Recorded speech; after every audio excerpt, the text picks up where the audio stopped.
Ne jugez pas un livre à sa couverture, écrivez votre propre histoire. Plongez-nous dans la continuité de cette belle proverbe. Dans la première partie, on a parlé de ne pas juger, de voir au-delà des apparences. Mais j'ai reçu tellement de messages qui disaient « Et moi, comment j'écris ma propre histoire? Comment je change ma couverture ?» Alors aujourd'hui, on passe à l'action. Parce que oui, on ne choisit pas toujours la première couverture. Les événements de la vie, les autres, nos échecs, parfois ils l'abîment, la déchirent, ou lui donnent un titre qui n'est même pas le nôtre. Mais vous avez le pouvoir immense de tourner la page et d'en écrire une nouvelle. Voici 3 questions pour devenir l'auteur de ta vie, pas juste le lecteur passif. 1.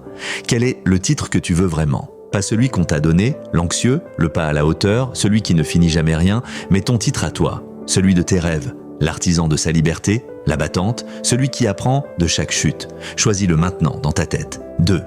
Quel est le genre de ton livre? Une aventure? Un manuel de sagesse? Un récit de transformation? Une comédie pleine de rebondissements? Tu décides, ta vie n'est pas figée dans un seul genre. 3. Qui sont les personnages principaux que tu veux dans ton histoire? Les gens qui t'élèvent, qui te challengent avec bienveillance, qui croient en ton scénario même quand il est en brouillon. Parfois, il faut fermer doucement certains livres pour laisser de la place sur l'étagère à ceux qui comptent vraiment. Le plus grand mensonge, c'est de croire que ton livre est déjà imprimé, relié, et que tu ne peux plus rien y changer.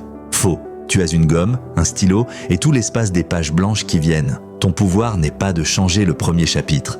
Ton pouvoir, c'est de décider ce qui va se passer dans le prochain. Abonne-toi pour la suite. Et n'oublie pas, le monde a besoin de lire ton histoire.